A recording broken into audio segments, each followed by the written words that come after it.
manchette aujourd'hui. Quoi faire avec vos vieux congélateurs et frigos? La MRC de Dautré a une solution. Bonjour à tous, bienvenue à votre bulletin d'information sur les ondes de CTRB, votre télévision locale et régionale. Aujourd'hui, le 12 avril, Alain Belle-Humeur, au pupitre. Donc, on débute par des nouvelles en provenance de notre MRC, la MRC de Dautré. Les maires de la MRC ont tenu leur assemblée mensuelle au début du mois.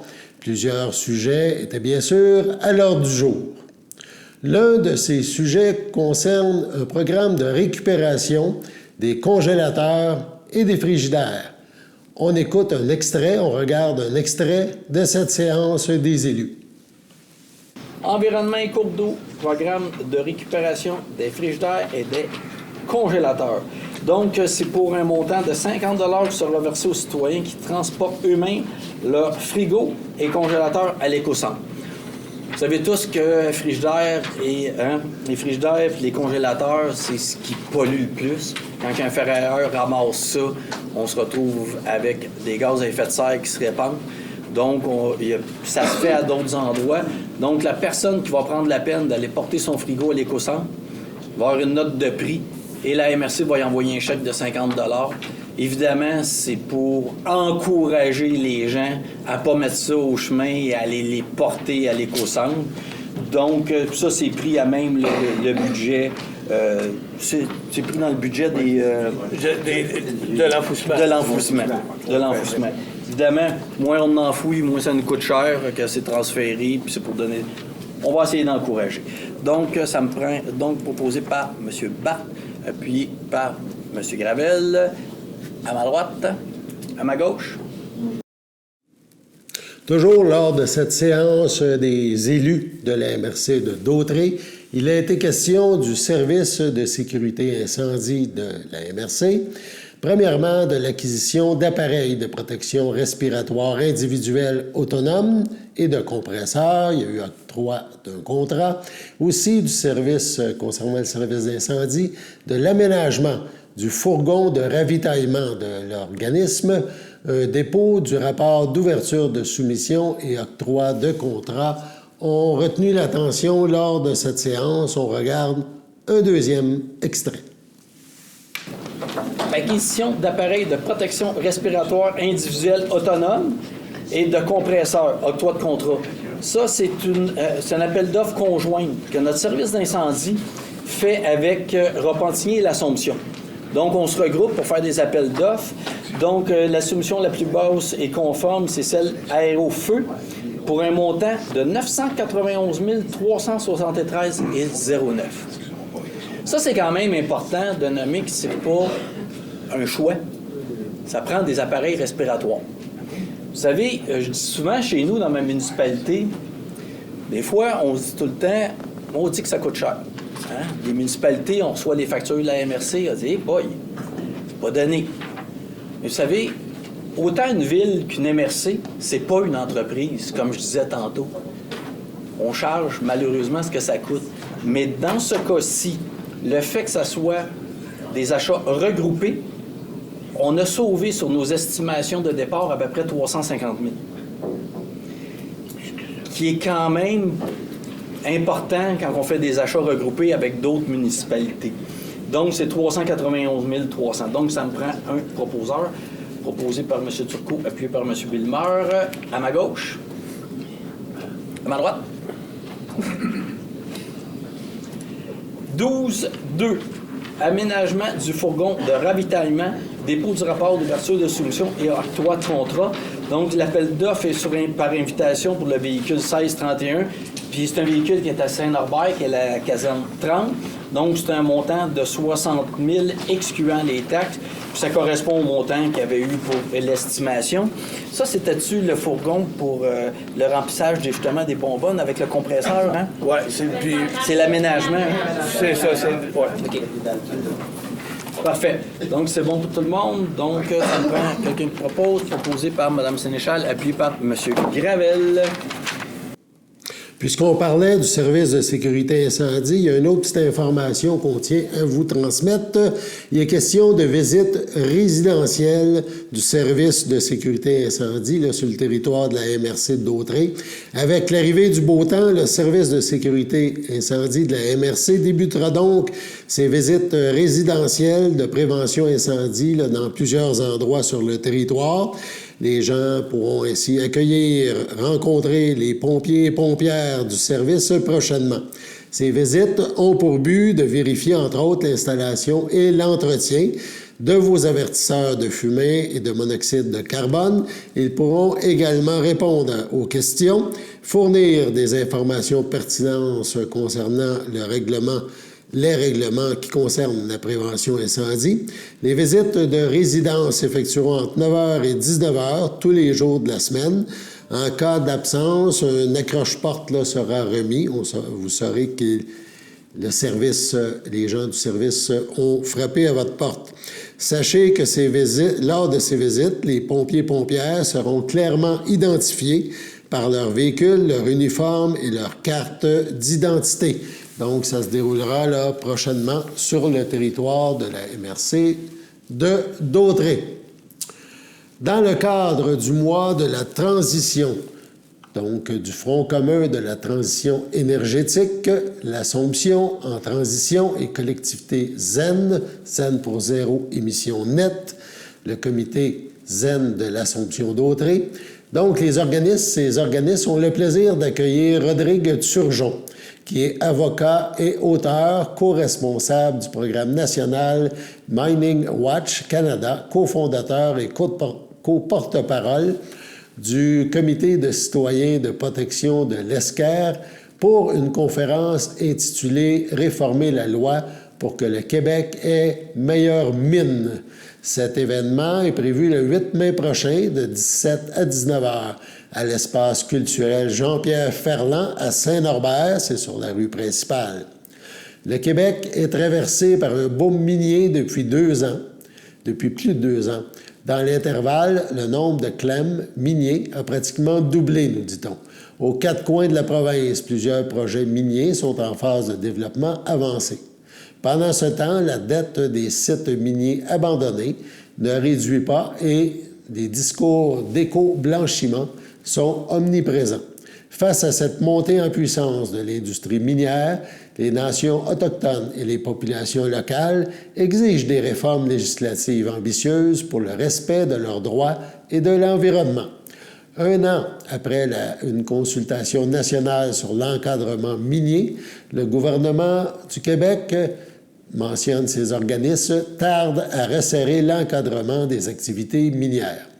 Lors de sa conférence, M. Turgeon reviendra sur l'historique de cette mobilisation citoyenne et se penchera sur les éléments essentiels à intégrer à l'amélioration des lois et règlements encadrant les activités minières pour que, justement, le Québec ait meilleure mine. L'entrée est gratuite. On parle d'une contribution solidaire acceptée. Et pour plus d'informations concernant cet événement, on contacte Louise Morin au 450-589-6847. 450-589-6847. Sur ce, passons à la pause. Votre station de télévision de Berthierville vous invite cordialement à son bingo hebdomadaire télédiffusé tous les samedis matins dès 9h30. Depuis longtemps, les fans de CTRB se divisent le joyeux montant de 600 $ chaque semaine à cette joute de bingo.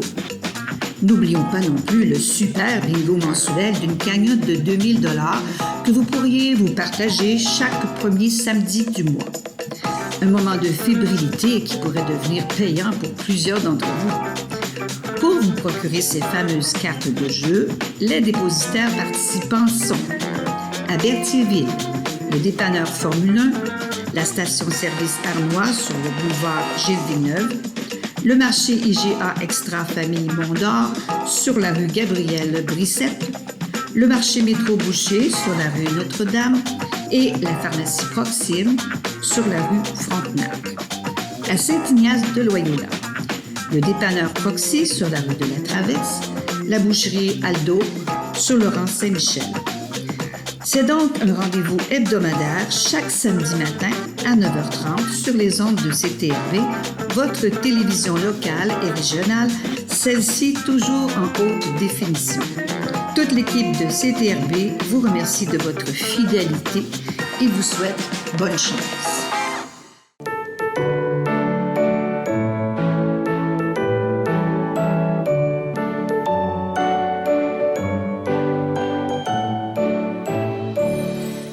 Voici donc les anniversaires pour aujourd'hui et ce week-end.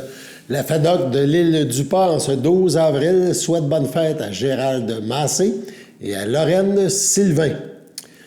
13 avril, samedi, donc la FADOC de l'île du Port souhaite un heureux anniversaire à Hélène G. Lavallée et à Suzanne Gertin. Finalement, dimanche 14 avril prochain, donc d'avance, la FADOC de l'île du Port souhaite bonne fête à Francine Gélina, à Sylvie Blais et à Sylvie Toupin. Donc, c'est votre anniversaire aujourd'hui, 12 avril, ou ce week-end, eh bien, toute l'équipe de CTRB se joint à moi et vous souhaite, à vous, chers téléspectateurs, un heureux anniversaire. On poursuit les informations maintenant. Le CI3S de Lanaudière et la Fondation pour la santé du Nord de Lanaudière sont heureux d'annoncer la mise en place d'un nouveau service neuromodulation, un service de neuromodulation au centre hospitalier de Lanaudière, le CHDL. Depuis quelques jours, en effet, les personnes bénéficiant de services spécialisés en santé mentale peuvent recevoir des traitements de stimulation magnétique transcrânienne répétitive. On parle de neuromodulation.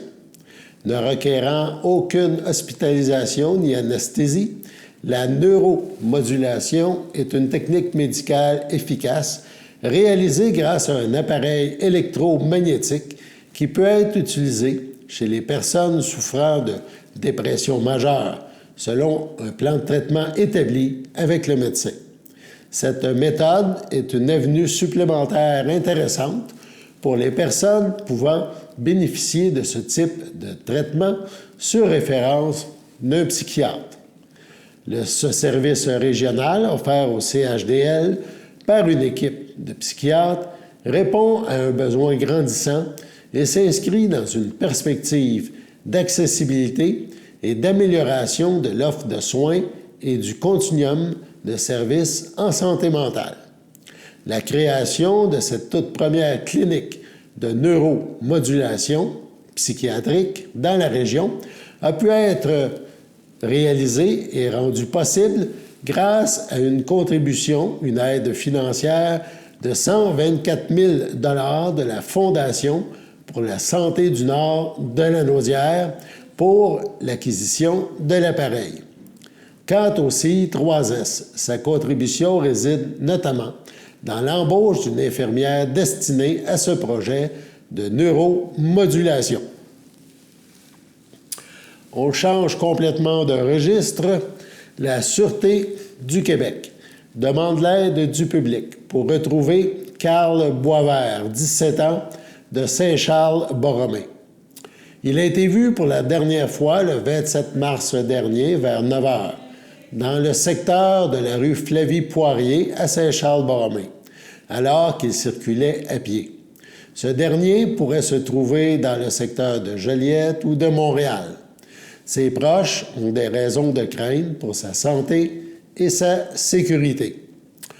On a une description de l'individu, sa taille 1,90 m ou 6 pieds et 2, son poids 110 kg, 242 livres. Il a les cheveux noirs, les yeux noirs. La dernière fois qu'il a été vu, il portait un manteau matelassé de couleur noire, un coton ouaté de couleur noire et des pantalons de jogging également de couleur noire. Toute personne qui apercevrait Carl Boisvert est priée de communiquer avec le 911. De plus, toute information qui pourrait permettre de retrouver cet adolescent peut être communiqué confidentiellement à la Centrale de l'information criminelle de la Sûreté du Québec. Le numéro à composer, 1-800-659-4264. 1-800-659-4264. Les autorités de la santé publique du ministère de la Santé et des Services sociaux, le MSSS, tiennent à informer la population qu'une personne atteinte de la rougeole était présente à bord d'un vol en provenance d'Istanbul, en Turquie, vol arrivé à Montréal le 3 avril dernier. Il s'agit du vol TK-35 de Turkish Airlines qui a atterri à l'aéroport Pierre-Elliott Trudeau à 18 h. Les personnes présentes sur ce vol et celles qui se trouvaient à l'aéroport dans la section des arrivées et des bagages entre 18 h et 1 h du matin ont pu être exposées à la rougeole. Elles sont donc considérées comme des contacts de cas de rougeole. Pour connaître les mesures à prendre pour les contacts de cas de rougeole, on vous invite à consulter la page web du ministère de la Santé et des Services sociaux. On rappelle que dans le contexte actuel de l'éclosion de rougeole qui sévit au Québec, le MSSS invite la population à s'assurer que son statut vaccinal est à jour. La vaccination demeure le meilleur moyen de se protéger contre la rougeole. Centraide-Lanaudière lance un grand tirage qui permettra à quelqu'un de remporter un magnifique prix d'une valeur totale de 6 500 $, incluant une somme de 3 000 $ qui sera versée à un organisme partenaire de Centraide choisi par la personne gagnante. Le tirage aura lieu le samedi 17 août 2024 à 19h30 sur la scène principale des Fêtes gourmandes de Lanaudière. Chaque billet vendu au coût de 50 $ inclut un accès gratuit aux Fêtes gourmandes de Lanaudière le samedi 17 août, on parle d'une valeur de 20 $, une chance, bien sûr, de gagner le Grand Prix, 7 nuits dans un chalet déboisé de la Rivière-Noire pour 6 personnes, une valeur de 2 400 $, 2 nuits à l'hôtel de la Cité perdue du complexe Atlantide dans Lanaudière pour 2 adultes et 3 enfants, incluant l'accès aux activités sur le site, une valeur de 1 100 $, une bourse de 3 000 $ offerte par Express Mont-d'Or à remettre à un organisme partenaire de Centraide choisi par la personne gagnante. Des partenaires engagés pour une communauté plus forte. En effet, pour cette première édition de ce grand tirage, Centraide-Lanaudière est extrêmement fière des partenaires qui se sont rassemblés pour offrir un prix d'une valeur exceptionnelle. C'est une nouveauté pour l'organisme de proposer ce type de tirage et l'objectif est d'offrir aux gens une autre façon de contribuer à la cause de Centraide. On le sait, on en entend parler, mais les besoins sur le terrain sont grands pour aider les personnes vulnérables. Plus qu'un tirage, il s'agit d'un geste de solidarité. En achetant un billet de tirage, vous contribuez à soutenir les actions de Centraide-Lanaudière dans la communauté qui, chaque année, aide des milliers de personnes en situation de pauvreté et d'exclusion sociale. Pour plus d'informations, pour acheter des billets, on vous invite à visiter le site web de Centraide-Lanaudière.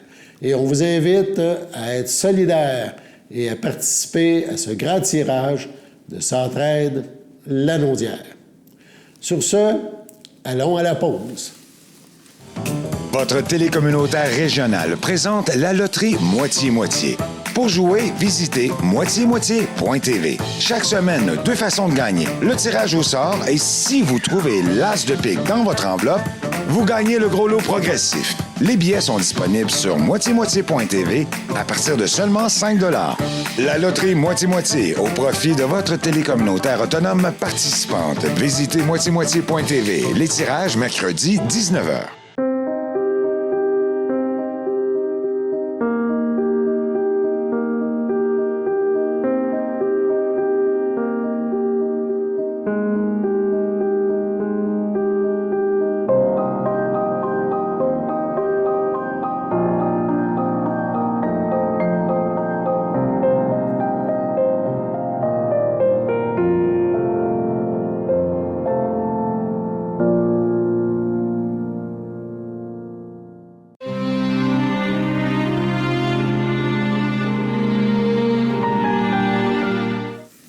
Le 6 avril dernier, à l'âge de 82 ans, est décédé M. Richard Frenette, demeurant à Saint-Cuthbert. Il laisse dans le deuil son fils, Yves Frenette, sa fille, Sylvie Frenette, sa sœur, Nicole Frenette, et son frère, Gérald Frenette, ainsi que plusieurs neveux, nièces, autres parents et amis. Une cérémonie privée aura lieu à une date ultérieure. À son domicile, le 15 février dernier, à l'âge de 85 ans, est décédé M. Roger Lacourse, fils de feu Gérard Lacourse et de feu Madeleine Bernèche, demeurant à Montréal, natif de Saint-Viateur. L'ayant précédé Louise, Gisèle, Pierre et Laurent, il laisse dans le deuil ses frères, sœurs, son beau-frère et ses belles-sœurs. Réal Lacourse, Lise Ouellette, Bernard Lacourse, Suzanne Courville, Bertrand et Hélène Lacourse, Régent Lacourse, Diane Montreuil, Francine Lacourse, Richard Crécier, Michel Lacourse, Lynne Roberge, ainsi que plusieurs neveux, nièces, autres parents et amis. La famille vous accueillera vendredi 19 avril de 19 à 21 h et samedi 20 avril de midi au complexe funéraire Efterio, 741 rue Notre-Dame à Berthierville.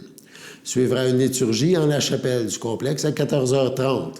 M. Roger Lacourse sera inhumé au cimetière de Saint-Viateur à une date ultérieure. Au CHDL de Saint-Charles-Borromée, le 8 avril à 89 ans, est décédée Mme Janine Latour, épouse de feu Jean-Paul Lefebvre, demeurant à Saint-Ignace de Loyola. Elle laisse dans le deuil ses enfants, Manon Lefebvre, feu Gilles Cazobon, Michel Godet, feu Joanne Lefebvre, Carole Lefebvre, Alain de Guise, Alain Lefebvre, Cathy Lefebvre, François Sarrazin, Annie Lefebvre, Mathieu Ducharme, ses petits-enfants James, Vincent, Dave, Carl, Sébastien, Jonathan, Jannick, Michael, Nicolas, Lydia, Charles, Juliette, Elliot, Chloé et Alexis. Ses arrière-petits-enfants, feu Élie, Mila, Damien, Live, Moana, Charlotte, Édouard et Philippe. Sa belle-sœur Solange Lefebvre, feu Fernand Bergeron, ainsi que plusieurs neveux, nièces, autres parents et amis. Un remerciement particulier est adressé aux ressources intermédiaires de Berthier. La famille vous accueillera le vendredi 26 avril dès 13 h au complexe funéraire Thériault, rue Notre-Dame à Berthierville. Suivra une liturgie en la chapelle du complexe à 16 h. Madame Janine Latour sera inhumée au cimetière de Saint-Ignace de Loyola le même jour. Au CHC Le Château à Berthier, le 20 mars dernier, à 84 ans, est décédé M. Raymond Faust, époux de Jacqueline Caillé, demeurant à Lanoret. Il laisse dans le deuil son épouse, ses enfants, Denis Faust, André Faust, Laura, Éric Faust, ses petits-enfants, Brendan, Juliane et Gabriel Faust, ses belles-sœurs et son beau-frère, Prudence Granger, feu Noël Faust, Hélène Lorrain, feu Gilles Faust, Jean-Marc Caillé, Cécile Caillé, ainsi que plusieurs neveux, nièces, autres parents et amis. La famille vous accueillera samedi 1er juin, 11 h, au complexe funéraire Efterio, 741 Notre-Dame à Berthierville. Suivra une liturgie à la chapelle du complexe à 14 h. M. Raymond Faust sera inhumé au cimetière de Lanoret à une date ultérieure. Sur ce, passons à la météo.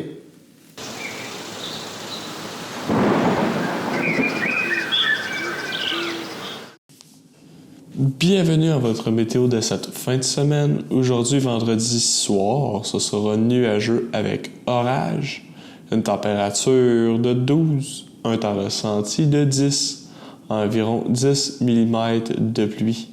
Vendredi nuit, ce sera de la faible pluie, une température de 8, un temps ressenti de 5, environ 1 mm de pluie. Samedi matin, ce sera nuageux avec averse, une température de 9, un temps ressenti de 7, environ 1 mm de pluie. Samedi après-midi, ce sera nuageux avec averse, une température de 11, un temps ressenti de 9, environ 1 mm de pluie. Samedi soir, ce sera nuageux avec averse, une température de 6, un temps ressenti de 2, environ 1 mm de pluie. Samedi nuit, c'est plutôt nuageux, une température de 4, un temps ressenti de 0.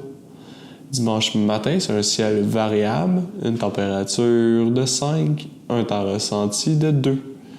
Dimanche après-midi, ce sera des risques d'averses, une température de 14, un temps ressenti de 13, moins de 1 mm de pluie. Dimanche soir, ce sera nuageux avec averses, une température de 8, un temps ressenti de 5, environ 1 mm de pluie. Dimanche nuit, c'est un ciel variable, une température de 3, un temps ressenti de 1. Et voilà, c'était tout pour votre météo. Lundi, nous vous présenterons lors du bulletin d'information les grandes lignes de la conférence de presse qui se déroulera lundi, donc, concernant les investissements routiers dans la Naudière. C'est une conférence de presse à laquelle assisteront 2 ministres du gouvernement du Québec, la ministre responsable de la Naudière et députée de Berthier, Caroline Proulx, mais également la ministre des Transports au niveau du Québec, Mme Guilbeault. Les 2 ministres seront présentes, donc plus d'informations dans notre prochain bulletin d'information. Voilà, c'était votre bulletin du 12 avril. Alain Belle-Humeur aux pépites. On vous souhaite un bon week-end et on se retrouve lundi pour vos nouvelles d'intérêt local et régional. Sur ce, à la prochaine.